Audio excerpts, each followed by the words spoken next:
వచ్చి reference.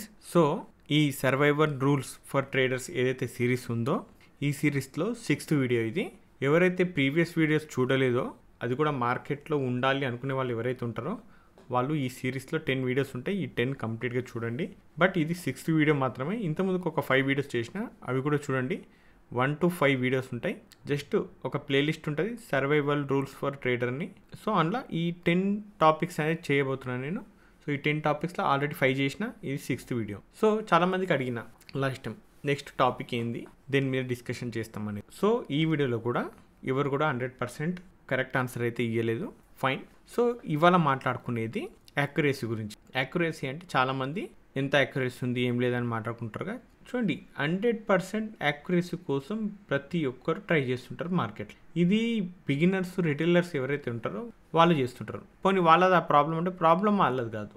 Problem ఏంటంటే ఇంటర్నెట్లో ఎక్కడ చూసినా కూడా అన్నీ సక్సెస్ఫుల్ అయినవి ఉంటాయి. జస్ట్ మీరు ఒకసారి ఇంటర్నెట్కి పోండి. ఇంటర్నెట్కి పోయి ఒక హెడ్ అండ్ షోల్డర్ అని కొట్టండి చాలు. ఏంది ఇది హెడ్ అండ్ షోల్డర్ ప్యాటర్న్ యాక్చువల్గా ఉంటుంది, ఇట్లుంటుంది. ఇది ఒక షోల్డర్, ఇది ఒక షోల్డర్, ఇది ఒక హెడ్ అని ఉంటుంది. సో ఈ హెడ్ అండ్ షోల్డర్ అని ఇంటర్నెట్లో కొడితే ఒక్క హెడ్ అండ్ షోల్డర్ కూడా ఫెయిల్ అయినట్టు చూపించదు ఇంటర్నెట్ మొత్తం. అన్ని హెడ్ అండ్ షోల్డర్, ఇది టార్గెట్ హిట్ అయినట్టు, ఇది ఎంతైతే స్పేస్ ఉందో అంత స్పేస్ ఈడ టార్గెట్ పెట్టుకోవాలి, ఇలా రీచ్ అవుతుందని, ఏంటి ఈడ తీసుకోవాలని, ఈడ ఎస్ఎల్ పెడతామని, అన్నీ సక్సెస్ఫుల్ అయినట్టే చూపిస్తుంది. సో ఇదే అన్నమాట అసలైన మహిమ. దీన్ని రిటైలర్స్ ఫాలో అవుతుంటారు. హెడ్ అండ్ షోల్డర్ అంటేనే సక్సెస్ఫుల్ ప్యాటర్న్ అని ప్లాన్ చేసుకుంటుంటారు. ఓకే, అది సక్సెస్ అయితే ఫెయిల్ అవుతుంది. మార్కెట్ అంటేనే బిజినెస్లో ఒకసారి ఫెయిల్ అవుతాం, ఒకసారి సక్సెస్ అవుతాం, ఒకసారి లాస్ వస్తుంది, ఒకసారి ప్రాఫిట్ వస్తుంది, ఇంతే. దీన్ని కళ్ళు మూసుకొని మనం కాయిన్ ఎగరేస్తాం కదా, మనకు 100 times కాయిన్ ఎగరేస్తే హెడ్ అండ్ టైల్స్ 50-50 ఛాన్స్ ఎలా ఉంటుందో మార్కెట్లో కూడా అలానే ఉంటుంది, ప్రాఫిట్ అండ్ లాస్. అందుకే లాస్ వచ్చినప్పుడు మనము చిన్న రిస్క్ తీసుకుంటాం, ₹1. ప్రాఫిట్ వచ్చినప్పుడు ₹2 లేదా అంతకన్నా ఎక్కువ ట్రై చేస్తాం. సో దీంట్లోనే మనకు ఇంత ప్రాఫిట్ గెయిన్ చేస్తుంటాం. కాబట్టి ఈ రియాలిటీ ఏదైతే ఉందో ఈ రియాలిటీని ఫాలో అయ్యే వాళ్ళు చాలా చాలా తక్కువ మంది ఉంటారు. ఓకే, సో ఈ యాక్యురసీ అనేది మీరు మార్కెట్లో 100% ఏదైతే మైండ్లో ఫిల్ అయిందో ఆ యాక్యురసీ అనేది నిజానికి మార్కెట్లోనే ఉండదు.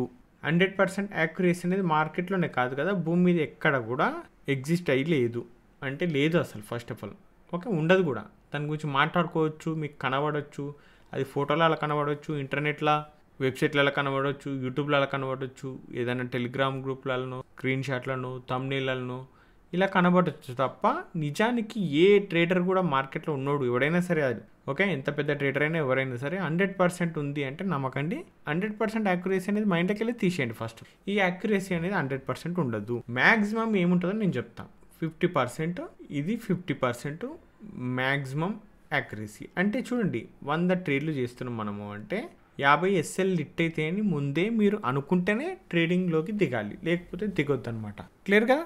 సో చాలామంది ఎక్కడ మోసపోతారంటే ఫస్ట్ ఇంటర్నెట్ అని చెప్పినాగా, సెకండ్ కొన్ని బుక్స్, అన్ని కాదు కొన్ని. ఈ బుక్స్లో కూడా జనరల్గా ఏమైపోతుంది, స్టాక్ మార్కెట్ అనగానే అందరూ స్టాక్ మార్కెట్ రిలేటెడ్ బుక్స్ చదువుతుంటారు. కానీ నిజ జీవితంలో కొన్ని ఉంటాయి, టెక్నిక్స్ మీద, మైండ్ సెట్స్ మీద, ఎమోషన్స్ మీద ఫోకస్ ఎవరు పెట్టరు. ఎందుకంటే ఇవి కనబడే కదా. కనబడేటి ఏంటి, స్ట్రాటజీలు, ఇండికేటర్లు, ఆటోలు, ఈటోలు, ఇది ఆల్గో, అది ఆల్గో, ఇది ఎగిరేస్తుంది, అది ఎగిరేస్తుంది అని ఇవేవో చూస్తుంటారు. అవి కంటికి కనబడతాయి కదా, వాటిని చూసి అట్రాక్ట్ అవుతుంటారు జనరల్గా. సో కంటికి కనబడేటి ఏవైతే ఉన్నాయో, ఎమోషన్స్ అని, మైండ్ సెట్ అని, ఇలాంటివి ఉంటాయి కదా, ఇవి ఎవ్వరు కూడా ప్లాన్ చేసుకోరు, వీటి గురించి ఆలోచించారు. యాక్చువల్గా ఇవి మారితేనే ఆటోమేటిక్ అన్నీ మారుతాయి. ఓకే, ఇవి మారేది ఎప్పుడు, స్టాక్ మార్కెట్ అనగానే డైరెక్ట్ పోయి స్టాక్ మార్కెట్ బుక్లు చదువుతుంటారు కదా. చూడండి, మార్కెట్ మీద బిజినెస్ జరుగుతుంది. మార్కెట్లో ఎవరు బిజినెస్ చేయరు, జనరల్ తక్కువ మంది చేస్తారు. అంటే ట్రేడింగ్ చేసి సంపాదించే వాళ్ళు ఎంతమంది చెప్పండి, 1%. బట్ ట్రేడింగ్ మీద, అంటే ట్రేడింగ్ చేయడానికి వచ్చిన వాళ్ళ మీద, ఈ స్టాక్ మార్కెట్ మీద 100% అన్ని బిజినెస్లే. ఓకేనా, ఇందులో 99% మంది ట్రేడింగ్ చెయ్యరు, 1% మాత్రమే చేస్తారు. ఇప్పుడు ఈ వీడియో ఎవరైతే చూస్తారో వాళ్ళు ట్రేడింగ్ చేసిన వాళ్ళు ఎవరైతే ఉన్నారో మీకే తెలుసు కదా, మీలో ఎంతమంది చేసారో ట్రేడింగ్. నేను చేస్తే ఏవో చిన్న ట్రేడ్లు చేసుకుంటా అయిపోయింది. నేను చేసిన నా చిన్న ట్రేడ్లు ట్రేడింగే, మీరు చేసిన ఏవైతే ట్రేడ్లు ఉంటాయో అవి ట్రేడింగే. ఇదే యాక్చువల్గా ట్రేడింగ్ చేసేది. మిగతా అందరూ ట్రేడింగ్లు చేయరు, ఇన్వెస్ట్మెంట్ చేస్తారు మా అంటే స్టాక్ మార్కెట్లో, లేదంటే ఏదన్నా స్వింగ్ ట్రేడింగో, మ్యూచువల్ ఫండో, ఇంకేదైనా చేసుకుంటారో. ఓకే ఫైన్, ఇది కూడా చాలా తక్కువ %. కానీ రిమైనింగ్ అంతా ఈ ట్రేడింగ్ని నమ్ముకొని వచ్చిన వాళ్ళు ఎవరైతే ఉంటారో వీళ్ళ మీద బిజినెస్ జరుగుతుంటారు జనరల్. ఓకే, ఎగ్జాంపుల్స్ చూసుకుంటే చాలా ఉంటాయి, మీరే అర్థం చేసుకోవాలి అవి ఏంటి అని నేను నా నోటితో చెప్పలేను. ఫైన్, ఓకేనా. సో అందుకే నేను చెప్పేది ఈ బుక్స్ కూడా అమ్మేది ఒక బిజినెస్. ఓకే, అందులో మంచి బుక్స్ ఉన్నాయి. ఆ మంచి మాటలు ఇప్పుడు ఈ వీడియో ఎందుకు చూస్తారు మీరు? నేను ఏదైనా చెప్తా అది వినాలనే కదా చూస్తారు. ఓకే, అది మీకు ఎంతో కొంత ఒక్క ఓడన్నా పనికొచ్చేది ఉంటుందేమో అని చూస్తారు కదా. ఆ పనికొచ్చేది ఉంటుందని చాలామంది వస్తారు కదా. నాకు ఇప్పుడు ఈ వీడియో చూసినాక దీని మీద ఏదో $1 $2 ఏదో ఒకటి వస్తుంది. ఫైన్, ఇది ఎక్కువైంది అనుకో, అంటే ఇవే కొన్ని 100 వీడియోలు ఉన్నాయి అనుకో, $1 జాల $100 అవుతుంది. ఇదే వీడియోలు 1000 వీడియోలు అయినాయి అనుకో, $1 జాల 1000 వీడియోలు అవుతుంది. సో ఇది సేమ్ బుక్ కూడా అట్లనే. అంటే ఎగ్జాంపుల్ చెప్తున్నా, ఈ బుక్ కూడా అంతే. ఇప్పుడు చెప్పిన మాట మంచిదే, ట్రేడింగ్ గురించి రిలేటెడ్ ఎవరి ఎక్స్పీరియన్స్ వాళ్ళు చెప్తుంటారు, వాళ్ళ మీద బుక్ ఒకటి రాసి ఆ బుక్ రాయడంతో అయిపోదు. అది ఒక్క బుక్ సేల్ చేస్తే ఒక బుక్ మీద $5 $10 పెడతారు. సో ఈ బుక్ 10 బుక్లు పోతే $50 అవుతుంది, 100 బుక్లు పోతే $500 అవుతుంది, 1000 బుక్లు పోతే $5000 అవుతుంది. ఇదే ఒక రకమైన బిజినెస్. బుక్స్ చదివి నాలెడ్జ్ గెయిన్ చేసాం. పోనీ ఓన్లీ బిజినెస్ కోసం చేస్తున్నా అంటే ఓకే, నో. వీళ్ళు చెప్పిన మ్యాటర్ ఫైన్, బాగానే ఉంటుంది. బట్ నేను చెప్పేది ఏంటంటే, ట్రేడింగ్ చేసినా చేయకపోయినా బుక్ రాయొచ్చు. ట్రేడింగ్ చేస్తేనే బుక్ రాయరు అందరు. ఇన్వెస్ట్మెంట్ కోసం ఎక్కువ ఉంటాయి కానీ ట్రేడింగ్ గురించి తక్కువ బుక్స్ ఉంటాయి. ట్రేడింగ్ మీద అన్ని కంటికి కనబడేటే ఉంటాయి. స్ట్రాటజీస్, క్యాండిల్స్, ఇండికేటర్స్ ఇవే ఉంటాయి. కానీ కంటికి కనబడని ఎవరైనా చెప్తారంటే చాలా రేర్ కేసెస్లో ఉంటాయి. అవి కూడా ఇన్నోళ్ళు అర్థం చేసుకున్న దాన్ని పాటించారు ఫస్ట్ ఆఫ్ ఆల్. అందుకే ఈ లాస్ అనేది మార్కెట్లో ఎక్కువ ఉంటుంది. సో అందుకే ప్రతి రిటైలర్స్ ఏమవుతారు అంటే అట్రాక్ట్ ఎక్కడవుతారు, హైలైట్ చేసి చూపించేటి. హైలైట్ ఏం చూపిస్తారు మీకు? సింపుల్గా ఇప్పుడు మార్కెట్కి వస్తేనే ప్రాఫిట్లు వచ్చేస్తాయి అన్నట్టు, వస్తేనే 100% యాక్యురసీ వచ్చేస్తుందని, పలానా స్ట్రాటజీ 90% అని, పలానా స్ట్రాటజీ 60% అని, పలానా స్ట్రాటజీ 70% అని ఇట్లా పెడుతుంటారు. ఇవి ఏవైతే కళ్ళు చూస్తాయో అది చూసిన కళ్ళు పోయి ఆ వీడియో క్లిక్ చేసి చూడడము, ఆ సోషల్ మీడియాకి పోయి చూడడము, వెబ్సైట్లో పోయి చూడడము, ఇంటర్నెట్లో సెర్చ్ చేయడం ఇలాంటివి ఉంటాయి. కానీ నిజానికి ఇలాంటి మార్కెట్లో ఉండవు. ఇది నమ్మాలి. నమ్మకపోతే ఇక మనం ఏం చేయలేము ఇంక. సో 50-50 ఛాన్స్ ఇది. సింపుల్గా ఒకటే గుర్తుపెట్టుకోండి, మీ కండ్లకు బట్ట కట్టుకున్నారు నల్లది, కాయిన్ 100 టైమ్స్ ఎగరేసారు. చెప్పండి, ఇప్పుడు 100% హెడ్ పడుతుందా లేకపోతే 100% టేల్ పడుతుందా? పాసిబుల్ అది? నో. అసలు మనం ఎక్స్పెక్ట్ చేయాల్సింది ఏంది? రియాలిటీ ఏంది? అది 50-50 ఛాన్స్ ఉంది. కానీ అక్కడ జరిగేది ఏంది? ఒక్కోసారి 55 ఛాన్స్ ఒకటి హెడ్ వాడచ్చు, 45 టేల్ వాడచ్చు. ఒక్కొక్కసారి 60 టేల్ వాడచ్చు, 40 హెడ్ వాడచ్చు. ఇట్లా అటు ఇటు అవుతుంది. కానీ ఇదే లాంగ్ టర్మ్లో జరిగితే మళ్ళీ 50-50కే వస్తుంది. ఈ గేమ్ మీరు మైండ్లో గుర్తు పెట్టుకుంటేనే సాధ్యమవుతుంది మార్కెట్లో ఉండడం. యాక్యురసీ అనేది లెక్కలు ఎట్లా చేసుకుంటారంటే, ఇష్టమున్న లెక్కలు ఓకే బాగుంటాయి కానీ రియాలిటీలో జరగవు. ఓకేనా? సో ఈ 100% యాక్యురసీ అనేది ఉండదు. బట్ నేను చెప్పేది ఏంటంటే, డైరెక్ట్గా స్టాక్ మార్కెట్ బుక్స్ చదువుతారు కానీ నేను కొంచెం డిఫరెంట్. ఓకే, జీసీలో ఒక టాపిక్ ఉంటుంది. జీసీ అంటే గేమ్ చేంజర్ అనే ఒక సిరీస్ ఉందిగా, ఆ సిరీస్లో నెక్స్ట్ ఒక టాపిక్ ఉంటుంది అనమాట. బుక్స్ మీద కూడా ఉంటుంది. బుక్స్ రిలేటెడ్ అంటే ఏ బుక్స్ చదువుతారు, ఏం లేదు, ఎట్లా డెవలప్ అవ్వాలి అనేది ప్లానింగ్స్ ఉంటాయి అందులో. దాంట్లో ఒక టాపిక్ చెప్తాను మీకు. నేను ఫస్ట్ స్టాక్ మార్కెట్ నేర్చుకుందామని దాని రిలేటెడ్ ఏమైనా చదవాలా చేయాలా బుక్స్ అనుకొని నేనేం చేస్తుండే, కొన్ని బుక్స్ తెచ్చుకొని చదువుతుండే. అంటే నా మైండ్ సెట్కి నేను వెతుక్కున్న బుక్స్ అంతే. అవి ఏ స్టాక్ మార్కెట్ బుక్స్ చదువుతుండని మా ఫ్రెండ్ వాళ్ళ ఫాదర్ ఏంటంటే స్టాక్ మార్కెట్ రిలేటెడే. బట్ వాడు వచ్చి జనరల్గా చూసేవాడు, ఏం బుక్కులు ఇవి, ఏం సంగతి, ఏం లేదంటే. నా దగ్గర ఒక స్టాక్ మార్కెట్ బుక్ లేదు, బట్ బుక్స్ చదువుతున్నాయి ఏవో. కానీ ఇక్కడ నేను చదివేటి ఏం తెలుసా, నేను ఎట్లా ఫిషింగ్ చేస్తారు అనేది బుక్ చదువుతున్నా. అది చూసి, అరే నువ్వు చేపలు పట్టేదానికి నీకు ఏమైనా సంబంధం ఉందారా, నువ్వు మార్కెట్ అన్నావు అదన్నావు ఇదమని చెప్పి ఈ బుక్ గురించి అడిగితే, ఈ ఫిషింగ్ గేమ్ని ఎప్పుడు అర్థం చేసుకుంటామంటే మన మైండ్ సెట్ కంప్లీట్ అడ్వాన్స్గా మార్చుకునే కొద్దీ ఇలాంటివి మీకు ఐడియాలు వస్తాయి. ఎలాంటివి అంటే, ఈ ఫిషింగ్ది గేమ్ చూడండి. ఇది ఎందుకు గుర్తొచ్చిందంటే, నేను చాలా ఉంటాయి ఇట్లాంటివి, అదే చెప్పినాక జీసీ అనేది ఏదైతే ఉందో గేమ్ చేంజర్ అందులో ఉంటుంది. దాంట్లో కంప్లీట్గా చెప్తా వీటి గురించి. కానీ ఎగ్జాంపుల్ చెప్తాను. ఈడ ఒకడు వస్తాడు, తన ఒక ఖాళీ బుట్ట పట్టుకొని వస్తాడు. ఓకే, బుట్ట పట్టుకొని ఒకటి ఏది చేపలు పట్టేది ఏదో ఉంటుందిగా, దీనికి ఈడ ఒక కొండి ఉంటుంది. ఓకే, ఈ చేపలు పట్టి తీసుకొని వచ్చి కూర్చుంటాడు. సో ఈడు చేసి ఫిషింగ్ ఎట్లుంటుంది ఒకసారి ఆలోచించండి. పోనీ ఇప్పుడు మీరు పోయి చేపలు పట్టిరా ఎప్పుడన్నా చూసిరా అంటే టీవీలలో ఆడాడ చూసి ఉంటారు. ఎట్లా పడతారు అనేది కూడా ఒక బేసిక్ క్లారిటీ ఉంటుందని దీని గురించి చెప్తున్నాను నేను. ఓకే, అది చేపలు పట్టినా పట్టకపోయినా అందరికి అర్థమవుతుంది. ఇది వీళ్ళు ఒక 100 ఎర్రలు తెచ్చారు. ఎర్రలు అంటే ఏవో వానపాములు పెడతారు, ఒకటి ఆ పురుగులు ఈ పురుగులు ఏవో పెడతారు వీళ్ళు. ఓకే 100 తెచ్చారు. కానీ వీని ఉద్దేశం 100 గాలాలు వేసి, అంటే 100 సార్లు ఎరబెట్టి గాలం వేసి 100 చేపలు పట్టాలి అనేది మాత్రం టార్గెట్. ఎట్టి పరిస్థితుల్లో కాదు, ఆ ఆలోచనే రాదు వానికి. అవునా కదా? వాని టార్గెట్ ఏంది? ఇవాళ 100 తెచ్చిన ఎరలు కానీ 100 సార్లు నేను ట్రై చేయాలి, దాంట్లో ఎన్ని చేపలు వస్తే అన్ని చేపలు తీసుకొని పోవాలి. కానీ ఆయన ఎంత ఎస్టిమేట్ చేస్తాడు? 150 కూడా చేయడు. అవునా కాదా? నిజం చెప్పండి, చేస్తాడా? 100లో ఒక 10 చేపలు పట్టినా గొప్ప విషయం, లేకపోతే 20 అనుకొని కొందరు ఎక్కువ చేపలు దొరకాలి అనుకుంటారు, కొందరు మా అంటే 30 అనుకుంటారు, 50 కూడా పడాలని అనుకోరు ఎవరు కూడా. సో ఇది కరెక్ట్ రియాలిటీ అనమాట. ఓకే, వీడు చేసేది కూడా అదే. ఎరా వేసేది ఏంది? మన స్టాప్ లాస్, మనం పెట్టే స్టాప్ లాస్. చేప ఎంత పడతాడు? ఎర్ర ఎంత ఉంటుంది? 10 గ్రాములు ఉంటుంది అనుకుంది. చేప 10 గ్రాములు పడతాడా? నిజం చెప్పండి, 10 గ్రాములు పడితే ఆడు బతకడు.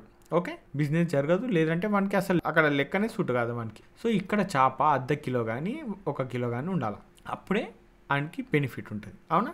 సో ఇక్కడ మనం ఏం చేస్తున్నాం? 1 lakh పెట్టి 100 ట్రేడ్లు చేస్తే ఎన్ని ట్రేడ్లు సక్సెస్ అవ్వాలని చూస్తున్నాం? తీసి దాన్ని తగ్గించి కూడా నేను 50 SL 50 ప్రాఫిట్లు అంటే ఇది కూడా మింగుడు పడదు మనకి. అవునా కదా? ఇప్పుడు నేను 50 మన టార్గెట్ అని చెప్తే ఎవరికన్నా మంచిగా అనిపించిందా? అనిపించదు. ఎందుకు అంటే ఇది రియాలిటీకి దగ్గర ఉంది కాబట్టి మనకు మింగుడు పడదు ఫస్ట్. ఓకే, సో నిజానికి ఇంకా డౌన్కి వెళ్ళి ఆలోచిస్తే ఇది కరెక్ట్. 10 వచ్చినా 20 వచ్చినా 30 వచ్చినా, ఒకసారి 40 రావచ్చు, ఒకసారి 50 కూడా రావచ్చు. బట్ మ్యాక్సిమమే 50-50 అనేది యాక్యురసీ మైండ్లో పెట్టుకోవాలి. అంతకు మించి యాక్యురసీ మైండ్లో పెట్టుకున్నారంటే నో ప్రాబ్లం. మీరు ఏదైతే ప్లానింగ్ చేసుకొని మాస్టర్ ప్లాన్ చేసుకొని ఒక ట్రేడర్గా మీరు లైఫ్ ఎంజాయ్ చేయాలి అంటే దానికి బొక్క పెట్టుకున్నట్టే, దానికి డ్యామేజ్ అయినట్టే లెక్క. ఇప్పుడు నేను ఈ 5 వీడియోలు అయిపోయింది, ఇది 6 వీడియో కదా, ఈ 6 వీడియోలో ఏది వదలొద్దు, అంతే కదా. ఇప్పుడు ఒక రాయి ఉంటుంది, రాయి దీని శిల్పం చెక్కాలంటే ఏముంది? ఆ చెక్కేది ఏదో ఉంటుందిగా, చుట్టి అది ఒక్కటి పట్టుకొస్తే అయిపోతుందా? ఎక్కడ, ఎప్పుడు, ఎలా, ఎంత స్ట్రాంగ్ ఎక్కడ కొట్టాలి, ఎంత స్లోగా ఎక్కడ కొట్టాలి, ఎప్పుడు ఏడ బేసిక్ లెవెల్లో టచ్ చేయాలా, ఎక్కడ హార్డ్గా టచ్ చేయాలనేది చాలా చాలా చాలా క్లారిటీ ఉంటాయి. కానీ దీన్ని చెక్కలేము. ఫస్ట్ రౌండ్లో మెయిన్ వేస్టేజ్ అంతా తీసేస్తారు, దాన్ని ఒక షేప్లో తెచ్చుకుంటారు. ఇప్పుడు ఇది ఒక రాయి ఉంది, ఇది ఒక బొమ్మ ఆకారం చేయాలనుకో, ఇలా ఇలా ఇలా ఇట్లా ఒక ఆకారం చేస్తారు. ఇక్కడ మెయిన్ మెటీరియల్ అంతా తీసేస్తారు. ఓకేనా? సో మీరు ఎంతవరకు ట్రేడింగ్ అంటే చూడండి రియాలిటీలో ఉండాలి. ఓకే, మ్యాక్సిమం మీరు ఇంటర్నెట్లో చూసుకుంటూ పోతే 95% మీకు అన్ని ఫేకులే దొరుకుతాయి. అన్నిటికన్నీ ఫేకులు దొరుకుతాయి కాబట్టి వాటి నుండి కొంచెం జాగ్రత్త ఉండండి, అప్పుడే మీరు బయటపడతారు. ఎందుకంటే మార్కెట్కి వచ్చిన కొత్తలో ఎవరైతే వస్తారో, ఒకడు వచ్చిండు అనుకుందాం, ఒకడు కాదు ఒక 10-20 మంది కొత్తగా వచ్చి మార్కెట్లో ఏదైనా నేర్చుకుందామని. ఓకే, ఏడనో చదువో ఏడనో తెలుసుకొని మార్కెట్ అంటే పైసలు వస్తాయని వస్తారు. పైసలు అంటే ఎవరికి ఇష్టం ఉండదు, అందరికి ఇష్టం ఉంటుంది కాబట్టి వస్తారు. వచ్చిన కొత్తలా ఫస్ట్ ఏం చేస్తారు? ఇంటర్నెట్ యూజ్ చేస్తారు. ఇంటర్నెట్ యూజ్ చేస్తే ఒకడు వచ్చి ఆక్ పాక్ కరేపాక్ అని ఏదో ఒకటి చెప్పిండు అనుకుందాం. వీడు చెప్పింది పట్టుకొచ్చి, అంటే వీడు ఏం చెప్పిండు అనుకుందాం, ఒక ఇండికేటర్, ఏదో ఒక ఇండికేటర్ చెప్పి ఏదైనా చేసిండు. ఇది స్ట్రాటజీ, దీంతో 90% యాక్యురసీ ఉంటుంది, 100 ఉండదు బట్ 90 అయితే ఉంటుంది అని చెప్పిండు. దీనికి రిస్క్ రివార్డ్ రేషియో 1:2 కానీ 1:3, 1:10, 1:20 ఎంతో ఒకటి పెట్టుకో అన్నాడు. దీనికి అది పెట్టుకోవాలి, ఇది అది అని చెప్పిండు. ఓకే, అయిపోయింది. ఇప్పుడు ఈ కొత్తగా వచ్చినోడికి వీడే దేవుడు, వాడే గురువు. వాడు గురువు అయినప్పుడు వీడు తనలాడి ఫెయిల్ అయిపోతాడా? వీడు ఇంకో గురువు తయారైంది. వీడి గురువు అవుతాడా? వీడి గురువు అయినాక వీడు ఇంకొని ఈసంటోనే తయారు చేస్తాడు. అర్థమైంది కదా? ఒకడు ఏం థింక్ చేస్తే అదే అవుతాడు అనే విషయం మీకు తెలుసు. తెలియకపోతే తెలుసుకోండి. మీరు ఏం థింక్ చేస్తే అదే అయిపోతుంది. ఓకే, అంటే ఒక ఏదైనా సిచ్యువేషన్ జరుగుతుంది బయట, ఒకటే సిచ్యువేషన్కి 2 రకాలుగా ఆలోచిస్తుంటారు. ఒక కూరగాయల బండి ఉంది అనుకుందాం, దాని మీద ఒక అతను వచ్చి ఆ బండి మొత్తం మీరు కొట్టేసి కూరగాయలను కింద పడేసి తొక్కేసి పోయిండు అనుకుందాం. దాన్ని ఇద్దరు చూసి, ఒకటి వీడు ఒకటి వీడు. ఫస్ట్ వాడు ఏం చూసిండు? ఇరుకొట్టి చూసి అయ్యయ్యో పాపం ఆ కూరగాయలు అతను బండి మొత్తం ఇరుకొట్టేసిండు, మొత్తం కూరగాయలని పడేసిండు, తొక్కేసిండు. అయ్యయ్యో ఇలాంటి మనుషులు ఎట్లుంటారో ఏమో, ఇలాగ మాత్రం ఉండొద్దు, ఇలాగ మాత్రం చెయ్యొద్దు, పాపం ఆ కూరగాయలు అతను అని చెప్పి అక్కడ సిచ్యువేషన్ అలా అర్థం చేసుకుంటాడు. మన రెండోడు ఏమి ఇరుకొట్టిండు, ఒక్క తొక్కుడికి మొత్తం దోసకాయ వలిగిపోయింది, మొత్తం బండి తొక్కితే ఇరిగిపోయింది. వాడు హీరో చూడు, వాడు అది చూడని ఇంకోటి. బట్ ఇది జరిగిన సీన్ ఒకటే, దాన్ని ఇద్దరు 2 రకాలుగా అర్థం చేసుకురు. ఎందుకు 2 రకాలుగా అర్థం చేసుకురు అంటే వీడి మైండ్ సెట్ ఏందో వీడి మైండ్ సెట్ వేరు, ఇద్దరు మైండ్ సెట్లు వేరు. ఇద్దరు మైండ్ సెట్ వేరైనప్పుడు మార్కెట్లో 10 మంది 100 మంది 1000 మంది 1,00,000 మంది ఉంటారు. 1,00,000 మంది మైండ్ సెట్లు 1,00,000 రకాలుగా ఉంటాయి. 1,00,000 రకాలుగా ఉంటుంది కదా, ఈ 1,00,000 రకాలుగా ఉండడమే ప్రాబ్లం మార్కెట్లో. మార్కెట్ ఒకటే రకం ఉంటుంది. ఈ 1,00,000 రకాల మైండ్ సెట్లు వీడికి వస్తే ఇంట్లో బతికి బయటపడేది 5 నుండి 1 మాత్రమే. ఈ 5 నుండి 1లో ఉండాలి అనుకుంటే మాత్రం ఇప్పుడు ఈ సిరీస్ ఏదైతే చేస్తున్నో 10 పాయింట్స్ ఇది నా లైఫ్ ఎక్స్పీరియన్స్ని బేస్ చేసుకొని నేను ఈ 10 ఇంపార్టెంట్ పాయింట్స్ వీడియో చేస్తున్నా. ఇవి మీరు జాగ్రత్త అర్థం చేసుకోండి. అవసరమైతే మళ్ళీ చూడండి, లేకపోతే అర్థం కాకపోతే అడగండి, చెప్తా. నేను ఎప్పుడన్నా లైవ్ వచ్చి కూడా చెప్తా. దాని మీద మీకు ఒక క్లారిటీ వస్తుంది. ఓకేనా? క్లియర్గా అర్థమైంది కదా? డీటెయిల్గా అయితే చెప్తున్నా. ట్రై చేస్తే అట్లీస్ట్ నాకు ఎంతవరకు చెప్పడానికి వస్తే అంతవరకు. బట్ ఇది మీరు అర్థం చేసుకోవాలి. కంప్లీట్ రియాలిటీకి వెళ్ళిపోండి కంప్లీట్గా. ఓకే, కొంచెం కూడా మ్యాజిక్లో అనేది ఎక్స్పెక్ట్ చేయకుండా మ్యాజిక్లో అనేది ఉండదు. నిజం చెప్తే మార్కెట్ తెలియకనే ప్రాబ్లం. ఓకే, ఒక విషయం మనకు ఎక్కువ తెలియలేదంటే దాని మీద ప్రాబ్లమ్స్ అనేవి ఆటోమేటిక్గా క్రియేట్ అయిపోతాయి. తెలుసుకుంటే ప్రాబ్లమ్స్ తగ్గుతాయి. సో మార్కెట్ కూడా అంతే. ఇప్పుడు న్యాయం ఏంది? మార్కెట్లో తెలియక లాస్ అయిన వాళ్ళు ఎంతమంది చెప్పండి మీరే. మార్కెట్ తెలియకుండా ఏం రాకుండా ట్రేడ్ చేస్తే లాస్ అవడం ఎంతవరకు నిజమో, మార్కెట్లో అన్నీ తెలుసుకొని మార్కెట్లో ట్రేడ్ చేస్తే కూడా పైసలు రావడం అనేది అంతే నిజం. పైసలు రావడం అనేది అంతే న్యాయం. ఓకే, ఇది నిజమైతే ఇది నిజమే, ఇది నిజం కాకపోతే ఇది నిజం కాదు. సో మీరు మార్కెట్లో ఉండాలి లేదు అనే దాన్ని బేస్ చేసుకొని ఈ వీడియోలు చూడండి. ఉండే ఉద్దేశం ఉంటే ఒకసారి చూడండి, మీకు ఒక క్లారిటీ వస్తుంది. అర్థమవుతుందంటే ఓకే, అర్థం కాలేదంటే మళ్ళీ చూడండి. ఎందుకంటే ఇది ఒకేసారికి అర్థమవుతుందని నేను కూడా చెప్పను. ఓకే, అన్నీ కొంచెం ఇబ్బందిగా ఉంటాయి మనకు. ఎందుకంటే మనం ఒక జోన్లో ఇరుక్కపోయి ఆ జోన్కి అలవాటు అయిపోయిన వాళ్ళు. ఇప్పుడు మళ్ళీ 90-80% యాక్యురసీలు అని చెప్పేసి అక్కడ నుండి మళ్ళీ మీరు 50 అంటారు, అది కూడా మ్యాక్సిమం అంటారు. అందులో మళ్ళీ 30 కొమ్మంటారు, 40 కొమ్మంటారు. ఏడ సాధ్యమవుతుంది? బ్రెయినే ఒప్పుకోదు మన బ్రెయిన్, అవునా కదా? సో సాధ్యం కానట్టు ఉంటుంది. బట్ ఇవే ఇంపార్టెంట్, మన కంఫర్ట్నెస్ కన్నా ఇవే ఇంపార్టెంట్. క్లియర్ కదా? ఈ చేపలది నేను బుక్స్ ఉత్తని చదవలే. ఒక చేపను పట్టాలంటే ఒక ఫిషర్మెన్ ఏం చేస్తాడు అనేది చాలా చాలా important. Mind set first develop చేసుకుంటే మార్కెట్లో ఏదైనా డైరెక్ట్గా ఇంప్రూవ్ అయిపోతుంది. దేని మీదన్నా వర్క్ చేయొచ్చు మనం. క్లియర్గా? సో మార్కెట్లో అనేది 50% కన్నా మీద యాక్యురసీ ఉంది అంటే ఓకే, 60, 55 ఇవి పక్కన పడేస్తే చాలా వరకు 100లని 90లని ఇలాంటి యాక్యురసీలు చెప్తారుగా. ఇలాంటి మార్కెట్లో ఉండదు. ఇలాంటి స్ట్రాటజీలు కానీ ఏవి కానీ ఎవరిని కూడా ఒక్కరిని కూడా 100% రిచ్ చెయ్యవు. ఎవరు కూడా యాక్యురసీలను బేస్ చేసుకొని రిచ్ అవ్వరు. కాంపౌండింగ్ కన్సిస్టెన్సీ వర్క్ అనేది ఉంటేనే దాని మీద రిచ్ అవుతారు. సో ఇది ఒక్క పాయింట్ మైండ్లో గుర్తుపెట్టుకోవాలి. ఇవి చిన్న పాయింట్లే, దీని మీద పెద్దగా ఎందుకు డిస్కషన్ చేస్తున్నా అంటే మీరు మొత్తుకంగా అంటే చూడు, చాలా మొత్తుకంగా అర్థమవుతుంది. ఒకేసారి టక్కున ఒక విషయం చెప్తే ఓకే, దీని గురించి ఒక 2 సెకండ్లు 10 సెకండ్లు టైం వేస్ట్ చేసి వీడు అనుకొని మీరు ఆ 10 సెకండ్లను తీసుకొని దాన్ని బేస్ చేసుకొని ఆ టైంని దాన్ని తక్కువ అంచనా ఇస్తారు. అందుకే దీని మీద ఒక వీడియో చేసిన అనుకో, ఈ 10 పాయింట్లు ఇంపార్టెంటే. వీటి మీద నేను చాలా మోటివేషన్ వేలో, మైండ్ సెట్ వేలో, సైకాలజీ వేలో మీతో లాజిక్ అనేది ఎక్స్ప్లెయిన్ చేసుకుంటూ వస్తే మీకు అర్థమవుతుంది. దాని మీద కంప్లీట్ క్లారిటీ రావడం కోసం అందుకే ఇంత డీటెయిల్గా చెప్పడానికి ట్రై చేస్తున్నాను. ఓకే, సో దీన్ని మైండ్లో పెట్టుకోండి. అండ్ మళ్ళీ సేమ్ క్వశ్చన్ ఇప్పుడు 6 వీడియోలు అయిపోయినాయి. 6 వీడియోలో కూడా ఆన్సర్ మీరు చెప్పలేదు. ఓకే, 7వ వీడియో కన్నా ఆన్సర్ చెప్పడానికి ట్రై చేయండి. నెక్స్ట్ మనం మాట్లాడుకునే టాపిక్ ఏంది? ఓకే, క్లియర్ కదా? నెక్స్ట్ మనం మాట్లాడుకునే టాపిక్ ఏంది అనేది చెప్పండి. మేబీ మీరు కరెక్ట్ అవ్వచ్చు, కాకపోవచ్చు. ట్రై చేయండి అట్లీస్ట్. క్లియర్ కదా? ఫైన్. సో వీడియో ఎట్లుంది, అసలు నచ్చిందా లేదా చెప్పండి. అది కూడా ఎందుకంటే ఇంకా 4 టాపిక్స్ ఉన్నాయి, అవి కూడా నేను చెయ్యాలి. కాబట్టి ఏమైనా ఇంప్రూవ్ చేసుకునేది ఉంటే చేస్తాను నేను. Okay, fine. సో ఫ్రెండ్స్, ఈ వీడియోలో మాత్రం ఇంతే. మళ్ళీ నెక్స్ట్ వీడియోలో మళ్ళీ కలుసుకుందాం. అంతవరకు ఉంటాను. బాయ్.